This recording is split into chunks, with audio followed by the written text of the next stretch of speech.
Story में, तो तुम सही जगह आए हो भैया। ये वीडियो आप लोगों के लिए ही है और मैं बताने वाला हूं आज अपने सलार मूवी की स्टोरी। ये मूवी बहुत ही ज्यादा अमेजिंग है। मूवी की जो वीएफएक्स यूज किया है, एक्शन, जो भी डार्कनेस, डार्क वर्ल्ड को जो कंटिन्यू करा गया है, सब कुछ भाई A1 है। Direction A1, editing A1, colour grading A1। भैया इस मूवी का कोई जवाब ही नहीं है। बिल्कुल भैया केजीएफ को टक्कर तो नहीं, लेकिन भैया केजीएफ से कम भी नहीं है ये मूवी। इसका जो साम्राज्य है ना भाई, वो भाई पूछो मत। एक गद्दी के लिए इतने सारे लोग लड़ रहे हैं और इतनी सारी सेना है, और उससे लड़ेगा सिर्फ एक इंसान जिसका नाम है प्रभास। अब भैया आओ स्टोरी स्टार्ट करते हैं। स्टोरी की स्टार्टिंग में होता यह है कि हमारे जो पृथ्वीराज और प्रभास को छोटा दिखाया जाता है, और हमारा जो प्रभास है भाई बचपन से ही पागल होता है, मतलब गुंडा होता है, वो किसी की नहीं सुनता है, और पृथ्वीराज उसका बहुत ही अच्छा दोस्त होता है। मतलब पृथ्वीराज बोल दे अगर प्रभास को कि भाई तू मेरे लिए गर्दन काट के दे, तो वो इंसान अपनी गर्दन काटने से भी नहीं झुकेगा। इतनी पक्की दोस्ती होती है उन दोनों की। इसके बाद होता यह है कि वो अपना एक कड़ा निकाल के फेंक देता है। अब भैया इस कड़े की एक पहचान है। ये जो कड़ा फेंकता है हमारा पृथ्वीराज, इसमें 3 तरह के कड़े हैं। एक तो बहुत बड़ा कड़ा है जो कि हमेशा एक राजा पहनता है, जो गद्दी पे बैठता है। एक सरदार लोगों के लिए कड़ा है, जो मंत्री लोग हैं उनका कड़ा है। और एक होते हैं कापर, यानी कापर का कड़ा, वो पहनते हैं जो भी उनसे नीचे सेनापति होते हैं, वो लोग ये कड़ा पहनते हैं। तो भैया हमारे पृथ्वीराज को भी ये कड़ा पहनाया जाता है। अब ये होता है कि हमारा जो प्रभास है वो एक गुंडे को मार देते हैं, जो कि भाई साहब सरदारों में का होता है। अब भाई हमारे पृथ्वीराज को ये बात पता चल जाती है, तो पृथ्वीराज बोलते हैं कि प्रभास को और उनकी मां को कि आप यहाँ से चले जाओ, यहाँ बहुत ज्यादा खतरा है, अगर आप यहाँ से नहीं गए तो वो लोग आप लोगों को मार देंगे। फिर प्रभास और जो उनकी मां है वहां से भाग के चली जाती है, और हमारा जो पृथ्वीराज बेचारे वो अकेले रह जाते हैं। अब भैया जो कहानी अचानक से न्यूयॉर्क सिटी में पहुंच जाती है, और वहां पे है एक कृष्णकांत। अब भैया कृष्णकांत की एक बेटी है जो आना चाहती है इंडिया, लेकिन कृष्णकांत पता नहीं क्यों उसको इंडिया नहीं आने दे रहा, लेकिन भाई वो कैसे भी चोरी छुपे इंडिया आ जाती है। अब भाई ये पता चल जाता है राधा रमा को। अब भैया राधा रमा कौन है, मैं धीरे धीरे सब कुछ बताऊंगा भैया।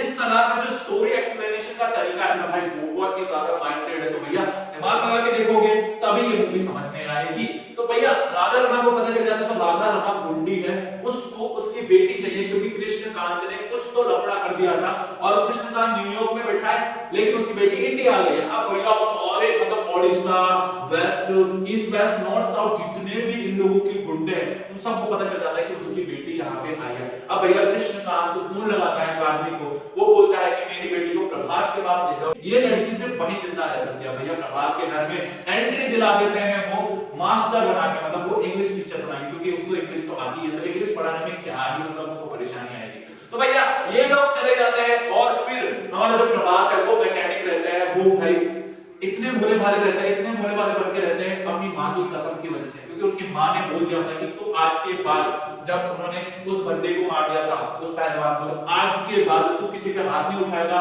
तू कोई भी गोली नहीं चलाएगा, तू चाकू तक नहीं छुएगा। तो भैया हमारे प्रभास जो है अपनी माँ पे जान छिड़कते हैं और उनकी बात सारी मानते हैं। तो भैया प्रभास एकदम भोले भाले बन के रहते हैं। अब भैया प्रभास को उस लड़की को प्रोटेक्ट करना है। अब भाई ये जो कहानी है बहुत ज्यादा खतरनाक हो जाती है। उसके बाद ऐसा ये लड़की मास्टर बन के रहने लग जाती है, बच्चों को पढ़ाती है। तो भैया हमारी जो श्रुति हसन है, लड़की का नाम श्रुति हसन है, तो भैया हमारी जो श्रुति हसन है बच्चों को पढ़ाने में बहुत ज्यादा मतलब कठिनाई होती है। तो जो प्रभास की माँ है वो बोल देती है कि तुमसे ये काम नहीं होगा, तुम जाओ कुछ और करो। उसके बाद अब कहानी आती है भैया सील की। अब भैया एक सील है जिसका मोहर है। अब भैया वो मोहर की एक भाई पहचान है कि उस मोहर को भाई कोई भी नहीं रोक सकता है। किसी में इतनी हिम्मत नहीं कि वो लगी हुई सील को कोई रोक दे। ट्रक में हथियार और ये सब ड्रग्स भर के नेपाल पहुंचाया जाता है गैर कानूनी तरीके से, और उस सील को जब लगा दिया जाता है तो वो ट्रक कोई रोक नहीं सकता, किसी में इतनी हिम्मत नहीं है। ये ट्रक चल रहा होता है और फिर वो नेपाल पहुंच रहा होता है। अब आते हैं कहानी पे। होता यह है कि कुछ गुंडों को पता चल जाता है कि भाई साहब श्रुति हसन यहाँ पे है, और फिर होता यह है कि वो गुंडे जाते हैं कहां पे, श्रुति हसन के पास उसको लेने। फिर जब प्रभास वहां पे काम कर रहे होते हैं, देखते हैं कि भैया श्रुति हसन उनके लिए खाना लेके आई है, और एट वक्त पे वहां गुंडे आके श्रुति हसन को ले जाते हैं। लेकिन फिर उसी टाइम उनकी मां आ जाती है। अब भैया उनकी मां ने जो कसम दिया था वो कसम उनको निभानी थी, और जिस जगह पे वो रहते हैं वहां किसी को भी नहीं पता कि भैया प्रभास क्या चीज है। अब भैया वो गुंडे श्रुति हसन को ले जा रहे होते हैं। उनकी मां बोलती है इस लड़की को कोई तो बचाओ, कोई तो बचाओ। फिर दूसरे लोग बोलते हैं तेरा बेटा है ना इतना हट्टा कट्टा है, जा उसको फिर भाई साहब हमारी जो प्रभास की माया बोलती है बेटा मार उनको। अब भैया जो प्रभास ने वहां धोया है ना गुंडों को, ऐसा धोया है कि भैया धोबी भी है ना एक घाट में ऐसे कपड़े नहीं धोता जैसे वो गुंडे धोते भैया। एक एक पंच जा जाके कहां गिरे तो बता नहीं सकता। इतना आइकॉनिक सीन था भाई, बहुत ही तगड़ा सीन। उसके बाद हमारे जो प्रभास की जो कहानी है वो सबको पता चल जाती है। अब भाई जिन्होंने एंट्री दिलाई थी प्रभास के घर में उस श्रुति हसन को, वो भाई साहब उनकी मां बहुत गुस्सा हो जाती है। एक तो हम जगह जगह भागते फिरते रहते हैं, गुंडों से बचते फिरते रहते हैं और तुम फिर आके हमारे को संकट में डाल दिया है तुमने, तो भैया श्रुति हसन को भगा देती है। अब भैया होता यह है कि जिसने एंट्री दिलाई थी उसके पास जिम्मा रहता है कि एयरपोर्ट से सीधा न्यूयॉर्क भेजने का श्रुति हसन को। लेकिन भाई बीच एंड वक्त पे वहां बहुत सारे गुंडे आके श्रुति हसन को फिर ले जाने लग जाते हैं। फिर हमारे प्रभास की मां बोलती है कि बेटा अब तू गाड़ी रोक और इनको बचा। भाई साहब पूरा का पूरा इंडस्ट्री उड़ा देते हैं प्रभास का। जो बॉर्डर होता है वो बॉर्डर भाई साहब बहुत खतरनाक है। अब भैया वो जो सील लगी हुई गाड़ी थी ना, अब आता है उसका कंडीशन, क्योंकि इस सील लगी हुई गाड़ी में एक बंदा है जो कि भाई किसी से भी नहीं डरता है। तो भाई उस बंदे को एक काम दिया जाता है कि तुम श्रुति हसन को लेके उसी गाड़ी में भर के लाओगे और फिर उस लड़की को सही सलामत यहां तक पहुंचाओगे। तब भाई वो जो बंदा रहता है वो बोलता है कि चलो भाई अब श्रुति हसन को तो लाना ही पड़ेगा। अब भैया ये लोग श्रुति हसन को लेने जाते हैं, लेकिन भैया वहीं प्रभास आते हैं, पूरा साम्राज्य पूरा बॉर्डर उड़ा देते हैं और भाई श्रुति हसन को लेके चले जाते हैं। और फिर ये जो कहानी है यहाँ इंटरवल होना है, क्योंकि भाई ये जो साम्राज्य उन्होंने उड़ाया है ना, और उस सील को रोकने की ताकत सिर्फ एक बंदे में है, क्योंकि वो सील बनाया ही प्रभास ने था। अब भैया इसकी कहानी को समझ में नहीं आएगा। अब भाई सेकंड हाफ में जब इंटरवल के बाद ये जो कहानी चालू होगी ना, उसमें बहुत सारा ट्विस्ट एंड टर्न है, बहुत खतरनाक चीजें हैं। ऐसी कहानी चलने वाली है, मतलब फ्लैशबैक में कहानी चलेगी कि प्रभास और जो पृथ्वीराज है वो एक दूसरे के कट्टर दुश्मन क्यों बने। आपने ट्रेलर में भी देखा होगा। अब भैया ये जो कहानी है अब पता चलेगा कि एक दूसरे के प्रभास और पृथ्वीराज कट्टर दुश्मन क्यों बने हैं, और भाई अब भाई प्रभास की जो असली सच्चाई है वो सामने आएगी। तो चलो अब चलते हैं भाई इंटरवल के बाद। भैया इंटरवल के बाद सीधा हमें ले जाया जाता है खानसार की दुनिया में। अब ये जिस बंदे ने श्रुति हसन को एंट्री दिलाई थी वो कहानी सुनाता है प्रभास की कि भैया प्रभास है क्या चीज। भैया ये जो कहानी है वो फ्लैशबैक में चल रही है। होता यह है कि भैया हमारे जो खानसार में 3 कबीले हैं, ये भाई कोई सा भी कॉन्स्टिट्यूशन नहीं मानता है, ना ही कोई भारत के रूल्स को मानता है। क्योंकि जब भाई खानसार बना था तो भाई खानसार को भारत के नक्शे से मिटा दिया गया था। भैया खानसार किसी का भी रूल नहीं मानता, लेकिन भारत को खानसार का रूल मानना ही पड़ता है। इतनी खतरनाक जगह है ये खानसार। अब भैया ये जो दुनिया है ये अलग ही दुनिया है। इसमें भाई साहब कीड़े मकोड़ों की तरह लोग रहते हैं और उन पे जुल्म किया जाता है दूसरे लोगों के द्वारा। अब भाई होता यह है कि हमारे जो खानसार में 3 कबीले हैं, एक तो मन्नार, एक शौरांग्या और एक गडूर। इन तीनों कबीलों के अलग अलग सिपाही है, अलग अलग सरदार है, अलग अलग राजा है। तो होता यह है कि हमारे जो पृथ्वीराज के पापा हैं, सौतेले पापा होते हैं पृथ्वीराज के, वो मार देते हैं शौरांग्य के एक सरदार को, जो कि बनने वाला है कौन, अगला राजा। अब भैया वो उसको मार देते हैं और उसकी गद्दी छीन के मन्नार का जो साम्राज्य है वो बिठाते हैं। और अब भैया होता यह है कि इसमें जो हमारे मन्नार वाले हैं जिनका नाम है राज मन्नार, अब राज मन्नार ने अपने ही सरदारों को अपने राजभवन में रखा है। अब भैया इसमें है कॉन्स्टिट्यूशन के नाम पे निबंधन। अब ये निबंधन वो बुक है जिसमें रूल्स लिखे गए हैं और वो रूल सभी को फॉलो करने पड़ते हैं। अब भैया जो राज मन्नार है वो बनाना चाहते हैं अपने बेटे को सरदार, यानी जिनका नाम है वर्धा राजा मन्नार। अब भैया जो गडूर के लोग हैं वो भी भाई परेशान हो जाते हैं और मन्नार के अलग लोग हैं। भैया देखो यहाँ 2 ही साम्राज्य है, क्योंकि एक साम्राज्य को खत्म कर दिया है किसने, हमारे राज मन्नार ने, यानी पृथ्वीराज के पापा ने, क्योंकि उनको चाहिए थी वो गद्दी। अब भैया होता है कि हमारे राज मन्नार को 9 दिन के लिए बाहर जाना होता है और यही कहानी में ट्विस्ट आता है। वर्धा राजा मन्नार मतलब यानी पृथ्वीराज राजा बन जाएगा। तो ये बात गडूर को भाई पसंद नहीं आती है और वो लोग इसको मारने पे तुले होते हैं। तो जैसे ही राजा मन्नार बाहर जाते हैं वैसे ही वर्धा पे भाई साहब जुल्म ढाने लग जाते हैं, ये लोग उनको मारने लग जाते हैं, उनके घर पे शूट आउट करते हैं। अब भैया ये जो कहानी बहुत ज्यादा ट्विस्टफुल हो गई है। अब इससे पहले मैं थोड़ा फ्लैशबैक में ले चलता हूँ कि खानसार बना कैसे। अब भैया खानसार महमूद गजनी के टाइम का था। भैया महमूद गजनी बहुत ज्यादा पावरफुल था और वो खानसार में रहता था, जितने भी लूटे जाने वाले आभूषण थे, पैसे थे, वो खानसार में लाके रख देते थे और इसी से खानसार बना था। ये कहानी आगे चलते चलते 3 कबीले बनाए गए, जिसका नाम मैंने पहले बता दिया है, और फिर ये जो कहानी है आगे चलती रही। अब भैया हमारा जो अगला राजा था जिसको मार दिया था राजा मन्नार ने, वो भाई साहब इसकी कहानी भी भाई अलग है, तो मैं थोड़ा लास्ट में जाके बताऊंगा कि भाई ये जिसको मारा था वो कौन है। अब भाई होता ही है कि भैया वो तो बाहर चले गए, अब भैया पृथ्वीराज में जुल्म हो रहा है, तो भाई ये लोग लड़ने मरने लग जाते हैं, एक दूसरे को मारने लग जाते हैं, काटने लग जाते हैं। तब भाई निबंधन का एक रूल है जिसमें लिखा गया है सीज फायर। भाई सलाम भाई खानसार में वो सीज फायर कर देते हैं, मतलब कि भाई युद्ध रोक देते हैं।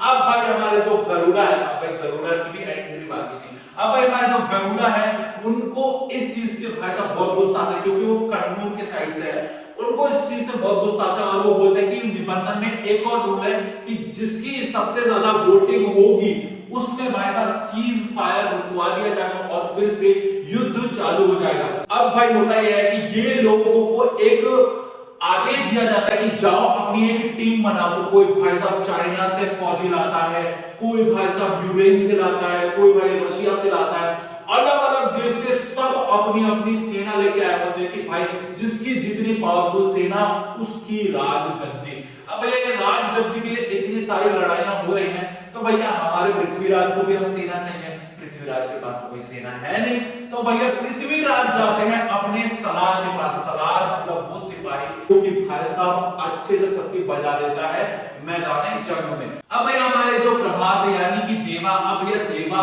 जाते हैं कहां पे, खानसार में, और उन्होंने 7 साल बाद खानसार में अपना कदम रखा था। अब ये जैसे वो खानसार में जाते हैं वो देखते हैं कि भाई यहाँ तो भाई बहुत सारा मतलब लफड़ा हुआ पड़ा है। अब भैया एक रंगा का बेटा है, रंगा का बेटा बहुत ज्यादा अय्याश है, वो एक पतंग उड़ाता है, वो पतंग जिसके भी छत पे जाके गिरती है उसकी लड़की वो लेके जाता है, चाहे वो बच्ची हो चाहे बड़े हो, उसकी लड़की को लेके जाता है रोज। अब भैया यहाँ ये चल रहा है, अब भैया प्रभास को ये बात पता नहीं होती, होता यह है कि प्रभास कैसे कैसे रहने लग जाते हैं और सीज फायर तक इनको युद्ध नहीं करना था, बिल्कुल भी किसी के ऊपर हाथ नहीं उठाना था। तो भैया हमारे प्रभास देखते रहते हैं पृथ्वीराज को जुल्म होता रहता है, लोग पृथ्वीराज का मजाक उड़ाते हैं और प्रभास से ये बिल्कुल बर्दाश्त नहीं होता।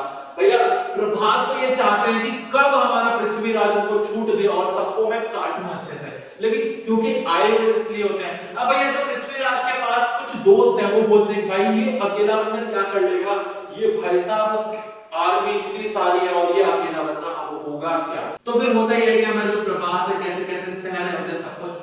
फिर एक दिन हमारा जो ये रंगा का बेटा है वो पतंग उड़ाता है और किसी के छत पे पतंग गिर जाती है, फिर वहां पे एक छोटी बच्ची रहती है, उसको वो भाई साहब उसके साथ दुष्कर्म करना चाहता है। तो भाई हमारे प्रभास ये चीज देख लेते हैं और प्रभास पहले दूसरी जगह होते हैं, लेकिन भाई पृथ्वीराज प्रभास को बोलते हैं कि तुम यहीं रुको हम आते हैं, और प्रभास को वहां जाना नहीं होता क्योंकि भाई प्रभास से ये चीज बर्दाश्त नहीं होती।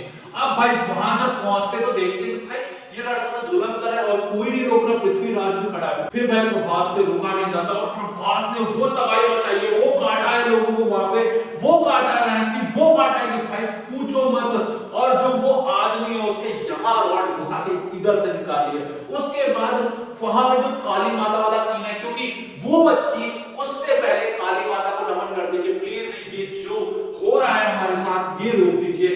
तब भाई वहां एक डायलॉग आता है कि काली माता खुद तो नहीं आई लेकिन अपना बेटा जरूर भेजा, और फिर प्रभास के पीछे से वो तलवारें निकलती है। वो सीन भाई A1 लगा मुझे इस पूरी मूवी में।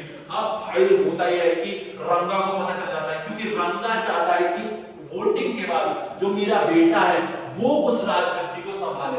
अब भाई रंगा को भाई सब परेशान हो जाता है और बोल देता है कि प्रभास और पृथ्वीराज को कारागार में डाल दो और कल सुबह इसका फैसला किया जाएगा। अगर प्रभास और पृथ्वीराज दोषी हुए तो पृथ्वीराज की गर्दन उड़ा दी जाएगी। अब भैया वहां पे पहुंचते जहां पे फैसला होने वाला है, वहां पे बहुत सारी आर्मी होती है और उनके ऊपर बोलती है कि तुम लोग सीधे खड़े हो जाओ। फिर हमारा रंगा है सीधा तलवार लेके बढ़ता है पृथ्वीराज की तरफ। तो भाई प्रभास बोलता है कि प्लीज इसे छोड़ दो, मैंने इसको मारा है, इसकी कोई गलती नहीं है, प्लीज इसे मत हाथ लगाओ, प्लीज इसे छोड़ दो।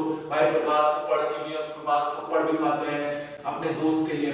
फिर भाई साहब वो सीन होता है भाई साहब आइकॉनिक, हमारे जो रंगा है वो पृथ्वीराज की कॉलर पकड़ लेते हैं। ये चीज भाई साहब प्रभास से बर्दाश्त नहीं होती है। प्रभास उन्हीं की तलवार छीन के उनका सीधा हाथ काट देते हैं। ओ भाई साहब वो सीन बाहुबली वाला याद आ गया कि भैया औरत पे हाथ डालने वाले का हाथ नहीं काटते, काटते हैं उसका गला और सीधा एक गर्दन उड़ा के कर देते हैं और सारे जितने भी लोग होते हैं वहां सब के सब चौंक जाते हैं।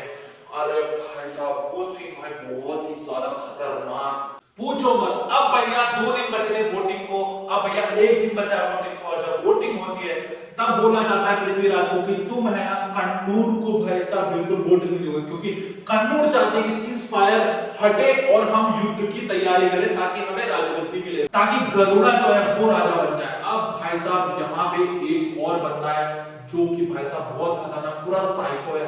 वो भाई साहब ऐसे लोगों को ड्रग्स देके पाल के रखा है जो खून देखते लोगों को काट काट के खाने लग जाते हैं। अब भाई सोचो 100-200 बंदे को ड्रग्स दिया हुआ है उसने और भाई साहब तैयार किया हुआ है। तो भाई वो गरुड़ा को बताता है कि जैसे ये सीज फायर हटेगा मैं पृथ्वीराज के सारे बंदे छोड़ दूंगा और सारे बंदे खा जाएंगे। अब भाई हमारे जो प्रभास है वो रहते हैं जेल में। हमारे जो वरदराज मन्नार को बुलाया जाता है वोटिंग के लिए और तब वहीं पे आ जाता है राजमन्नार और राजमन्नार आके अपना वोट देता है। अब भाई एक वोट से कन्नौर जीत जाते हैं और एक वोट से ये मन्नार जो है वो साम्राज्य जीत जाता है। तो हमारे पृथ्वीराज जानबूझ के कन्नौर को वोट दे देते हैं और फिर भाई साहब सीज फायर हट जाता है। इसके बाद भाई साहब जो कहानी ना पूछो मत, हमारे प्रभास को ले जाया जाता है गर्दन काटने के लिए, लेकिन फिर वहां से ऐसा काटा है उन्होंने, ऐसा काटा है भाई साहब, वहां स्वैग देख लो प्रभास का, एक्शन देख लो A1 है, डायलॉग देख लो A1। उसके बाद पृथ्वीराज और प्रभास भाई साहब मिलके ऐसा काटते हैं बंदे को, ऐसा काटते हैं बंदे को, ऐसा काटते कि पूछो मत, किसी गर्दन काट रहे, किसी का पैर काट रहे हैं। और पृथ्वीराज और जो भाई साहब प्रभास का एक्शन है वहां पे A1 है, अव्वल दर्जे का भाई साहब एक्शन है। अब भाई ये जो कहानी है वहीं पे रुक हो जाती है और हमारी जो राधा मन्ना है और हमारा जो राधा मन्ना है वो ऑर्डर दे देते कि भाई हर एक चप्पे चप्पे पे भाई सेना खड़ी कर दो, वो प्रभास जो है वो बच के जाने ना पाए। अब भैया यहीं पे एक ट्विस्ट है, जिस सौदांगे को मारा था ना मन्नार ने, यानी कि भैया राजा मन्नार ने, वो सौदांगे हमारा प्रभास का पापा था। अब भाई साहब ये बात पृथ्वीराज को पता चल जाती है और ये जो सीज फायर पार्ट 1 है यही खत्म हो जाता है। अब भाई पता चलने वाला है सेकंड पार्ट में कि भाई ये लोग दुश्मन क्यों बने और इसके साथ साथ कि अब राजगद्दी प्रभास कैसे अपनाएगा। तो भैया ये जो स्टोरी थी ये है स्टोरी इस सलार की, और देखो सलार मूवी में एक्शन दिखाई है वो बहुत ही ज्यादा अमेजिंग है। इस मूवी को मैं 5 स्टार देने वाला हूं, किसी करंट रेटिंग सारी की सारी चीजें A1 है। प्रशांत नील की जो स्टोरी दिखाने का तरीका है वो भी बहुत ही ज्यादा अमेजिंग है। ये मूवी मुझे दिल से पसंद आई है। बस एक शिकायत थी कि भैया ये जो क्लाइमैक्स हुआ इसका भाई साहब उसको हिंट देते भाई कुछ नहीं दिया। अब दूसरे पार्ट के लिए वेट करना पड़ेगा, अब वेट करो। चलो ठीक है, ये स्टोरी कैसी लगी प्लीज मेरा वीडियो लाइक कर दो और इस चैनल को भर के सब्सक्राइब कर दो। ऐसा ही स्टोरी टेलिंग सुनाता रहूंगा और आप लोगों को एंटरटेन करता रहूंगा। मैं मूवी फिल्म में कीड़ा, मिलता हूं आपको नेक्स्ट वीडियो में। Tata bye bye, see you.